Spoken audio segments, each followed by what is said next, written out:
Israel के एक नामी वकील योएल सिंगर का मानना है कि उन्होंने यासिर अराफात से अच्छा वार्ताकार नहीं देखा।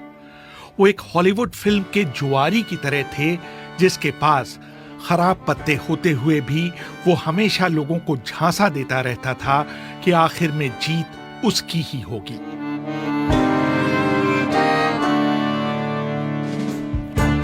जब सब समझते थे कि बातचीत अपने अंतिम दौर में पहुंच गई है और अब बस समझौता होने भर की देर है, अराफात अचानक अपनी मांगे बढ़ा देते थे।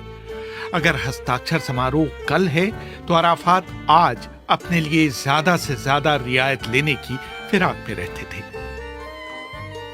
13 नवंबर 1974 का दिन यासिर अराफात के लिए खास था। न्यूयॉर्क के संयुक्त राष्ट्र मुख्यालय में उस दिन काफी कड़ी सुरक्षा थी। फलस्तीन मुक्ति संगठन के प्रमुख यासिर अराफात को संयुक्त राष्ट्र महासभा के प्लेनरी सत्र में भाषण देने के लिए आमंत्रित किया गया था। पहली बार किसी राष्ट्र का नेतृत्व न करने वाले शख्स को यह सम्मान मिलने वाला था। उस जमाने में अराफात के करीबी और बाद में फलस्तीनी प्रशासन के पहले विदेश मंत्री नाबिल शात को वो दिन अभी तक याद है। He was very composed and he accepted what he never accepted before or after, namely to shave his beard completely and totally. Arafat ने पहली बार वो चीज मानी थी जो पहले उन्होंने कभी नहीं की थी। उन्होंने अपनी दाढ़ी पूरी तरह से साफ करा दी थी और नया सूट भी पहना था। उनके खाकी सूट पर बहुत ढंग से प्रेस की गई थी और वो बिल्कुल चमक रहे थे।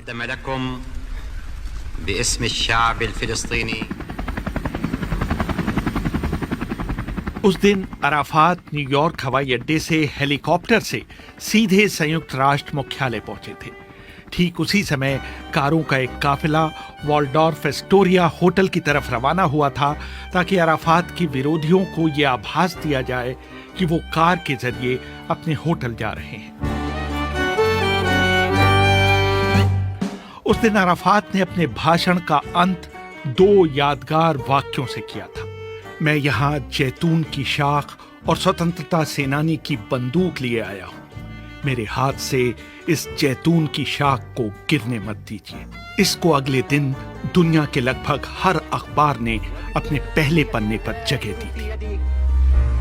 मैं यहाँ जैतून की शाख और स्वतंत्रता सेनानी की बंदूक लिए आया हूँ। मेरे हाथ से जैतून की शाख गिरने मत दीजिए। इस भाषण के 9 दिनों के अंदर संयुक्त राष्ट्र ने अपना प्रस्ताव नंबर 3237 पारित कर पीएलओ को संयुक्त राष्ट्र में पर्यवेक्षक का दर्जा दे दिया। अराफात दाढ़ी नहीं बनाते थे। उनकी शक्ल ऐसी दिखती थी जैसे उन्हें तुरंत नहाने की जरूरत हो। अराफात की जीवनी लिखने वाले एलन हार्ट लिखते हैं, अराफात नाटे कद के शख्स थे, करीब 5 फीट 4 इंच लंबे या शायद इससे भी कम। अराफात चाहे जहां भी हो या कुछ भी कर रहे हो, वो एक जगह स्थिर होकर नहीं बैठ सकते। उनके मुख्य राजनीतिक सलाहकार हनी हसन बताते हैं कि किसी जगह पर बैठने से पहले अराफात हर उस कोण का अध्ययन करते थे जहां से उन पर गोली चलाई जा सकती हो। हम बातचीत में खोए होते थे कि अराफात अचानक हमें रोककर अपने बैठने की जगह बदल लेते थे। हमने उनसे कभी इसका कारण नहीं पूछा। उनका एक जगह से दूसरी जगह जाना इतना गुप्त रखा जाता था कि उनके नजदीकी लोगों को भी पता नहीं होता था कि वो कहां जा रहे हैं। फरवरी 1973 में इजराइल ने लीबिया का एक यात्री विमान मार गिराया था, जिसमें विमान में सवार सभी 100 यात्री मारे गए थे। अराफात ने मुझसे कहा था कि मेरे पास कोई सबूत तो नहीं है, लेकिन मुझे आश्चर्य नहीं होगा अगर बाद में पता चले कि इस्राइल ने इस उम्मीद में विमान गिरा दिया था कि उस पर मैं या हमारे दूसरे साथी सवार थे। भारत के पूर्व राजनयिक और संयुक्त राष्ट्र महासचिव के मध्य पूर्व दूत चिन्मय गरे खान को उनसे कई बार मिलने का मौका मिला था। अराफात से मेरी बहुत दफे मुलाकात हुई, सैकड़ों बार कह सकते हैं क्योंकि मैं गाजा में पोस्टेड था यूनाइटेड नेशंस की तरफ से। वैसे बड़े चार्मिंग थे, चार्मिंग हो सकते थे जब वो चाहते थे, और उनकी सबल थी, वो दाढ़ी बाड़ी तो थी उनकी, और हमेशा उनको वो फौजी लिबास में वो ड्रेस करते थे अपने आप को, पिस्तौल यहाँ लगा के और कैफिए बांध के सर पे। एक तरह से सिंपल आदमी थे, कॉम्प्लिकेटेड नहीं थे। लेकिन जहाँ तक कि पैलेस्टाइन इशू का मुद्दा था और इजराइल के साथ रिलेशन की जो बातचीत थी, उसमें वो बड़े माहिर थे और बड़े सस्पिशियस नेचर के थे। उन्होंने शादी भी करी। पहले तो कहते थे कि मेरी शादी तो पैलेस्टाइन से है, मैं किसी से शादी ऐसे नहीं करूंगा, लेकिन उन्होंने शादी करी सुहा अराफात से। सुहा अराफात क्रिश्चियन थी और अराफात तो क्या सुन्नी मुस्लिम थे। कहते हैं कि सुहा अराफात को बहुत चाहती थी, बहुत प्रेम में थी उनके साथ, तो अराफात ने मंजूरी किया कि चलो भी शादी कर ले। उनकी एक बच्ची थी, अब तो खैर बहुत बड़ी हो गई होगी। तो वो गाजा में रहते थे, एक छोटे से घर में, मॉडेस्ट हाउस था, एक 2 फ्लोर्स का, ग्राउंड फ्लोर फर्स्ट फ्लोर। तो वो फर्स्ट फ्लोर पे रहते थे, ग्राउंड फ्लोर पे उनकी पत्नी रहती थी अपनी बच्ची के साथ। अराफात हमेशा सैनिक कपड़ों में ही दिखाई देते थे। उनके जूते ब्रिटिश सैनिक अफसरों की तरह हमेशा चमकते रहते थे। यासिर अराफात की एक और जीवनी लिखने वाले बैरी रूबिन और जूडिथ कॉल्ब रूबिन लिखते हैं, अराफात सूट और टाई इसलिए नहीं पहनते थे क्योंकि ये पश्चिम की पोशाक थी, और दूसरे महंगे कपड़ों से अय्याशी का आभास होता था, जिसका अंतर्निहित अर्थ था भ्रष्टाचार। उनकी अधकचरी दाढ़ी देखकर कोई भी कह सकता था कि वो एक गरीब फलस्तीनी किसान है। उनकी ये वेशभूषा उन्हें लड़ाई के मैदान में एक सैनिक के रूप में भी दिखाती थी, जिसके पास निजी ठाट बाट के लिए समय नहीं था। खुमैनी, हाफिज असद, सद्दाम हुसैन और ओसामा बिन लादेन सब देखने में अच्छे दिखते थे, जिनको किसी हॉलीवुड थ्रिलर में सुपर विलेन के तौर पर दिखाया जा सकता था, जो पूरी दुनिया को जीतने पर आमादा थे। अराफात अपने कपड़ों और हाव भाव से इसके ठीक विपरीत दिखाई देते थे, और दूसरों को ये गलतफहमी हो सकती थी कि उनको आसानी से मात दी जा सकती है। अराफात 2 पारियों में सोया करते थे, सुबह 4 बजे से 7 बजे तक और शाम को 4 से 6 बजे तक। इसलिए आधी रात के समय वो अपनी सर्वश्रेष्ठ फॉर्म में रहा करते थे। जब वो उनसे अपॉइंटमेंट मांगे या मिलने को कहे तो कभी मना तो करते ही नहीं थे, और हमेशा रात को 11-12 बजे ही मिलते थे। और जहाँ मैं गाजा में रहता था वो उनके ऑफिस के बहुत पास था, तो कभी कभी तो मैं पैदल भी जा सकता था, और रात को ही वो सबसे ज्यादा अलर्ट भी होते थे और हमेशा नीचे आते थे अपनी गाड़ी तक हमको छोड़ने के लिए। अराफात हमेशा अपनी कमर में पिस्टल लटका कर चलते थे। जब वो पहली बार संयुक्त राष्ट्र में भाषण देने गए तो उनसे कहा गया कि सभागार में हथियार ले जाने पर मनाही है। समझौता इस बात पर हुआ कि वो अपनी खाकी वर्दी पर पिस्टल का हॉल्स्टर तो लगाए रखेंगे, लेकिन उसमें पिस्टल नहीं होगी। मार्क्सवादी कम्युनिस्ट पार्टी के नेता सीताराम येचूरी को उनसे कई बार मिलने का मौका मिला था। कैरो में एक बार जब कई मुलाकातों के बाद वो गले लगते थे, उनका भी फिदेल कास्ट्रो जैसा एक मशहूर बेर हग होता था, तो वो गले मिले तो उनके जो कमर पे जो बांधी हुई पिस्तौल जो है, उस पिस्तौल को उठाने को बड़ा आसान मौका मेरे हाथ में था। तो मैंने बोला अगर यही पिस्तौल मैं उठा के अगर आपके जान पे हमला करने के लिए तैयार हो जाता तो आप इतने मतलब विजिलेंट क्यों नहीं हो कि ये काम हो सकता है, कोई कर सकता है। तब उसने बोला यार सुनो, मैं एक राज बता दूं आपको। बोला क्या है? कहते हैं पिस्तौल में कोई गोली नहीं है। तो मैं बोला फिर क्यों ले चलते हो साथ में? कि क्योंकि मेरे पास पिस्तौल है, उसको देख के कई सारे लोग जो गोली चलाना चाहते हैं वो भी थोड़ा झिझक जाते हैं। अब ये बात अब वो नहीं है तो बोल सकते हैं, वरना ये राज जब वो जिंदा रहते थे खोलना बड़ा मुश्किल था। मशहूर पत्रकार श्याम भाटिया को यासिर अराफात से कई बार इंटरव्यू करने का अवसर मिला था। एक बार इंटरव्यू के दौरान वो उनसे नाराज हो गए थे। यासिर अराफात को मिलना उन दिनों में बहुत मुश्किल था।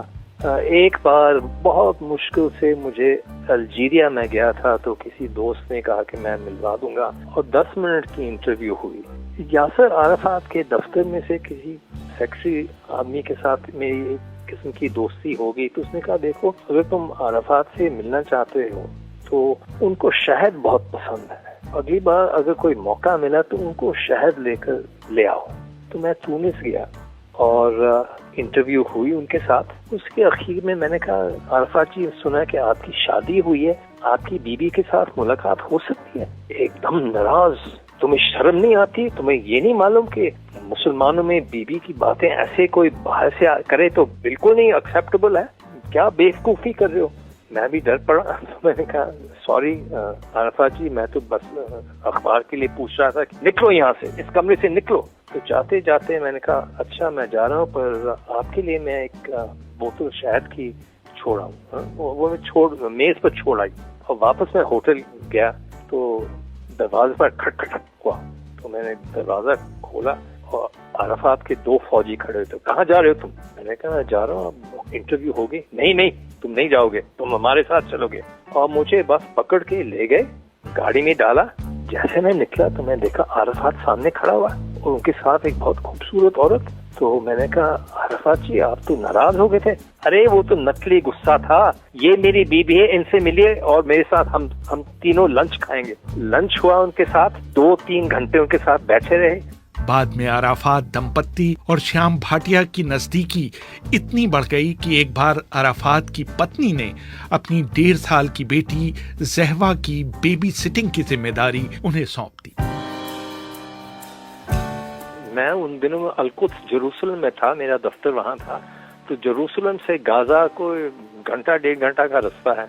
तो मुझे बुलाते रहते थे, मैं जाता था आता था। एक दिन मैं गया तो सुहा अराफात, उनकी जो बीवी थी, उन्होंने कहा, देखो तुम्हें बुलाया तो गया है इंटरव्यू लेने के लिए, पर हमें बाहर जाना है और हमारी जो बेटी है ज़हवा उन दिनों में मेरे ख्याल 1.5 साल की थी, कोई बेबी सिटर है नहीं, तो तुम इसका ख्याल करो। तो मैंने कहा, सुहा जी मैं क्या करूं? बस ठीक है, तुम प्रैम में लेकर आगे पीछे घूमो उनके साथ। और मैं सूट टाई पहनी हुई है और अराफात और मिसेस अराफात की बेटी ज़हवा प्रैम में बैठी हुई है और मैं जर्नलिस्ट उनको आगे पीछे हिला रहा हूँ और मेरे पीछे फलस्तीनी फौजी बंदूक लेकर मेरे पीछे, जैसे मैं आगे जाता था वो मेरे पीछे पीछे, और मेरे हाथ में अराफात की बेटी की जिम्मेवारी। ये आधा घंटे की बात हुई। आगे पीछे जब वो रोती थी तो मैं कहता, चुप चुप को ना रो ज़हवा, ठीक है डैडी आ जाएंगे, मम्मी आ जाएंगे। और उसके बाद घंटे के बाद वो आ गए और मेरी इंटरव्यू हो गई।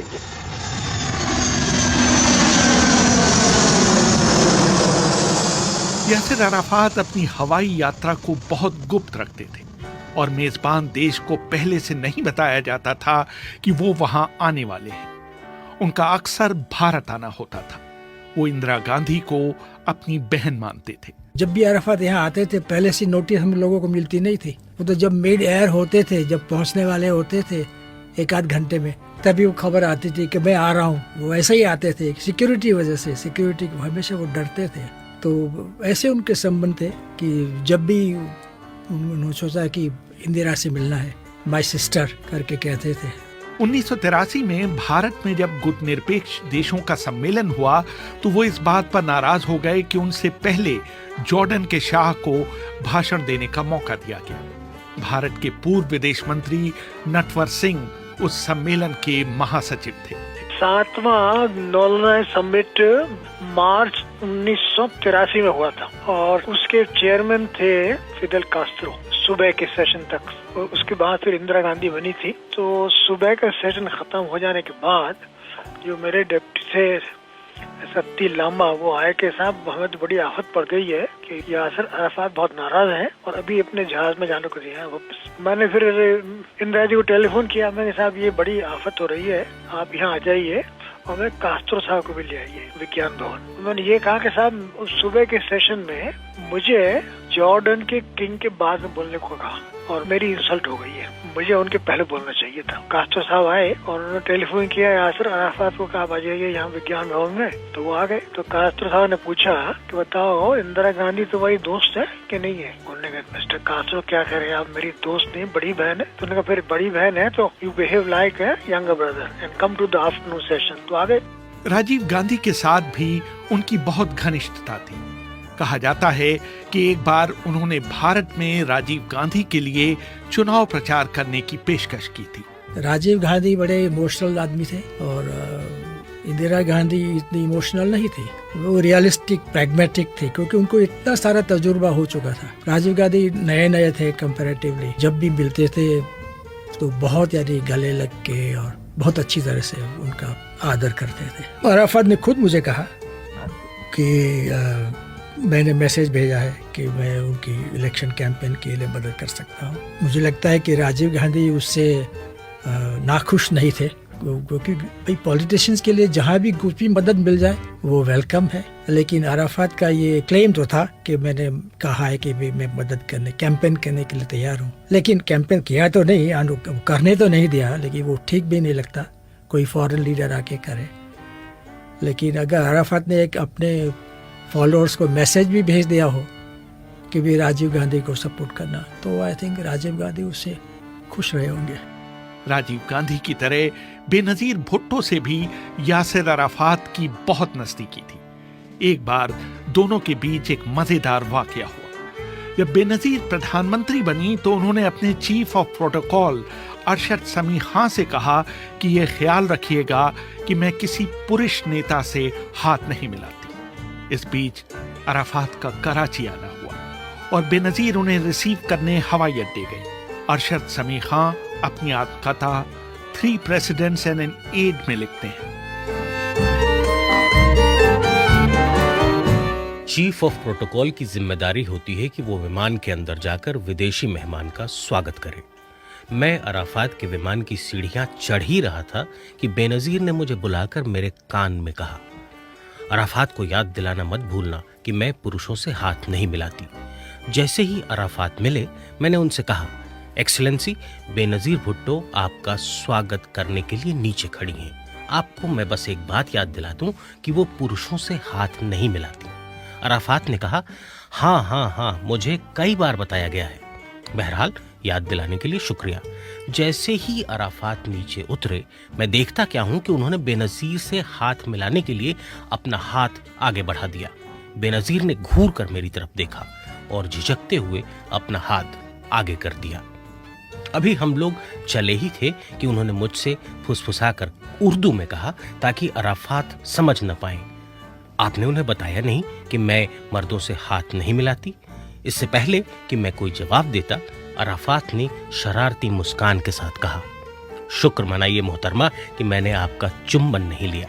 ये एक अरबी रस्म है कि जो भी मेरा स्वागत करने आता है मैं उसके गाल चूमता हूँ। एक बार नहीं, 2 बार, दोनों गालों पर। हम तीनों ने ठहाका लगाया और सलामी मंच की तरफ बढ़ गए।